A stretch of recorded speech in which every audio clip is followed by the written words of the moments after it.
Hello বন্ধুরা, pure জন্মদিনের mini blog নিয়ে তোমাদের সামনে চলে এলাম। প্রথমে আমরা ডেকোরেশন করে নিচ্ছি, যেখানটা কেক কাটিং হবে। পিউ মোটামুটি রাত্রিবেলা ১১টার মধ্যে শুয়ে পড়ে, কিন্তু সেই দিনকার এতটাই ও এক্সাইটেড ছিল সব জিনিসপত্র দেখে যে তার চোখের ঘুম উড়ে গেছিলো। রাত 11:30টার সময়ও সে জেগে, কিন্তু দেখছি ওকে নিয়ে কোনো কাজ করা সম্ভব না। সবই একটা একটা করে তলা থেকেই দেখো কিরম কোড়াচ্ছে, ছিঁড়ছে। তো ভাবলাম না, আগে ওকে ঘুম পাড়িয়ে দিই, তারপরে যা হবে হবে। তারপরে রাত 2টো বেজে গেছিলো মোটামুটি ডেকোরেশন করতে। এটা পিউর কাকা আমাদেরকে হেল্প করছে সবটা সাজাতে। তো যাই হোক, সকালবেলা ভেবেছিলাম এরকম একটা সারপ্রাইজ দেবো। ঘুম থেকে উঠেই দিনটা ওকে একদম সকাল থেকে স্পেশাল করে তুলবো। যেহেতু এখন পিউ অনেকটাই বুঝতে শিখেছে, তাই আজ ওদের এই দিনটা স্পেশাল করলে ওর কাছেও এটা মেমোরি হয়ে থাকবে।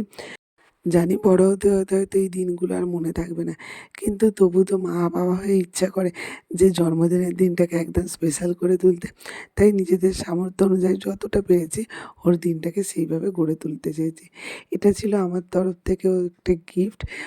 পুরো ছেলেবেলাটাকে আমি একটা ফ্রেমের মধ্যে করার চেষ্টা করেছি, মানে ওর একদম হওয়া থেকে 2 বছরের বার্থডে অবধি। তোমাদের সাথে পরে আমি এই ফ্রেমটা শেয়ার করে নেবো। ফ্রেমটা আমার কাছে খুবই স্পেশাল, খুব সুন্দর।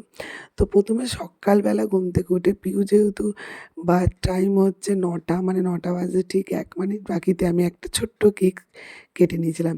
এটা আমি আমাদের তমালি দাসদির থেকে কেকটা নিয়েছিলাম। খুব কিউট ছিল কেকটা দেখতে। কেক কাটতে সব বাচ্চারাই ভালোবাসে। কেক কাটার পর কতটা খাবে সেটা আলাদা ব্যাপার, কিন্তু কেক কাটিং করতে আমার পিউ খুব ভালোবাসে।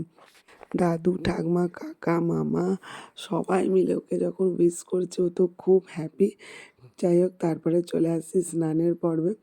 এটা ছিল পিউর কী বলে একটা স্নানের লুক। আমি দুধ দিয়ে গোলাপ ফুল দিয়ে একটা রেডি করেছিলাম।